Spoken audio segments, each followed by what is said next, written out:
Spence, Conor Benn in the news again this week, and he's been on Instagram. I'll get to that in a second. But UK Anti-Doping and the British Boxing Board of Control have won their appeal against the verdict to lift Conor Benn's suspension, which basically means that Conor still can't fight in the UK. We have been on several times to Robert Smith of the British Boxing Board of Control, but legally he can't comment on that at the moment. On Instagram, Conor wrote, "Work ethic unmatched, block out the noise and stay focused." I mean, how do you read it, Spencer? Is Conor Benn further away from fighting on British soil than ever before? Well, absolutely. He's made up no ground at all, because I think what he's got to do is present himself in front of the British Boxing Board of Control and explain this strict liability, how this stuff got into your system. He's refusing to do that. That's the big problem. Why are you refusing to do it? Like, if you want your licence to continue boxing in Britain, you know that UKAD and the British Boxing Board of Control won that appeal. So now they're saying, come and present yourself and give us the reasons on why you failed those two tests. I mean, I don't see it being complicated. See, I mean, Simon, I'm second guessing Conor, but he would suggest that the subject matter that we're talking about at the moment comes under his content of noise. Block out the noise. Stay focused. He's not having it.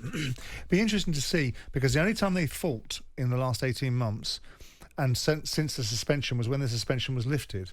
So it may not just be about whether we can fight on British soil, it may well be whether we can fight anywhere.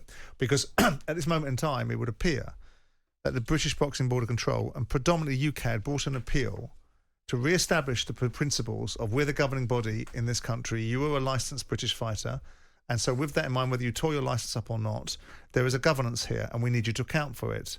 Now, we know that Conor and his team managed to get him out from underneath that situation, got the suspension lifted, and that's when they started to fight again. So the challenge now for Conor with the background noise is, how does he handle the situation with the fact that if UKAD and subsequently British Boxing Board of Control have done this for a reason, which is appealed it for a reason, which means now that it's unlikely they're going to do nothing with it. So that now means we're back in a situation, potentially, that if British Boxing Board of Control want to flex their muscles and show their teeth, which they should do because that's their job to some extent, then how does Conor fight against anybody that's got a British Boxing Board of Control licence? And how does he spar with anybody? And how does he get trained by anybody? And how do other boxing commissions around the world want him to be licensed when the British Boxing Board of Control are going to say to them that we're not comfortable with the situation? The only reason they said something to the Florida Commission when he fought, I think, in September, was because at that time the suspension had been lifted. Sure. So that all of this reestablishes itself in a very difficult situation for Conor in terms of the argument that he advances, and consistently, and both personally to me in a conversation I had with him and repeatedly through the media, is that he hasn't done what he's been accused of. And his representation has said categorically in this studio to us, they can medically prove that he hasn't. So run this argument. That's right. That's right. So run the argument. Otherwise, everybody's getting fed up with it. I mean, there's Josh in Norwich, guys. You get any update on Conor Benn's situation? Josh, we try. But you take one step and then you're another two back. It's a very difficult nut to crack at this time. If you have that evidence, that scientific evidence, why would you not present that to the British Boxing Board of Control? Because this is the stumbling block. And you're right in what you say, Simon. You know, the British Boxing Board and UKAD have appealed this. They've won that appeal. So it's not like they're not going to do anything with it, because otherwise they wouldn't have. What's the point in doing the appeal? Yeah. They've won that now. So I think that the ball is now in Conor's court to say, listen, mate, present your evidence or you're guilty. Well, I think the problem remains, as always, and has always been a problem with strict liability. Because irrespective of whether Conor can run a really cogent and coherent medical argument, there still will be a consequence of, it's in your body, there's a consequence for it. Yeah. There's so much gobbledygook as well in the world of boxing. Sorry, Spencer, this is your sport. But you often wonder, what do we believe and what do we not believe? Just the other day, Lee Wood was with us. And it boils down to this. Lee Wood against Josh Warrington. Are we going to see the rematch? This was Lee Wood with us in the studio just recently. I think we're getting closer. It makes sense for everyone. Me and Josh obviously want a certain purse, you know, we're demanding a certain amount of money, so it's got to make sense for them as well. And yeah, I think Josh is keen on the fight.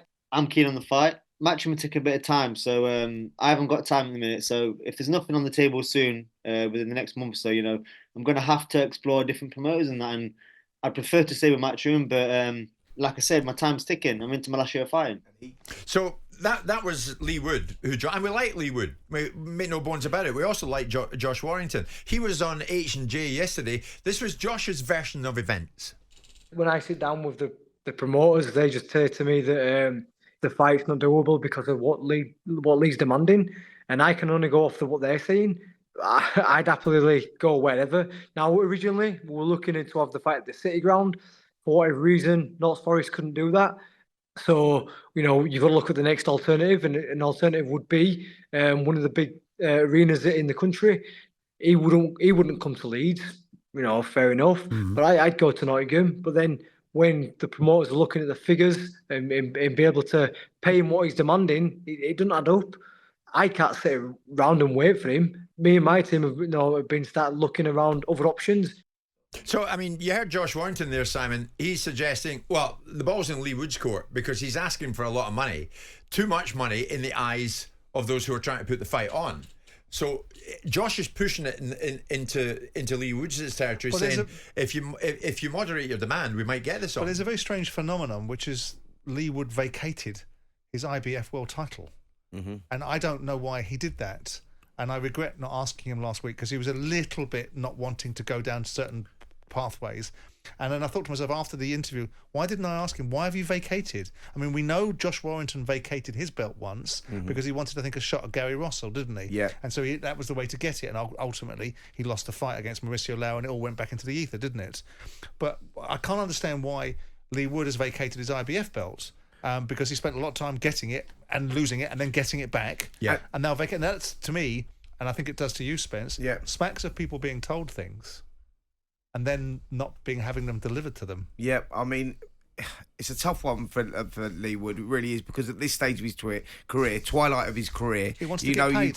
He wants to get paid. Him and Josh Warrington, it's a huge fight. It is a stadium fight, and they will sell out. So I do understand their demands and their commands for money. You do understand that because that the economics of it all. Which you will understand, Simon, more about that. But the numbers have to stack up. But I'm sure both of these guys should be getting well paid because they'll sell out any stadium, right? Yeah, I would certainly think so. Certainly in that part of the world. I mean, whether the stadiums are available and what they want to do with them, because obviously football seasons come round and we're talking about football stadiums and they're not always available. But again, it's a curious one, and there's only. The guys that are making the fights, that are putting the money up, have attached a certain value to it. And Lee and Josh, and specifically Lee, if the accusation is being made of him by Josh, has got to get his head round the reality of what I want against what I can get. The challenge is what he's been promised. If he's been promised something else and has vacated his belt on the back of it, and all of a sudden that's not manifesting itself economically, you can see why he might be becoming entrenched in a position a little bit. That's right.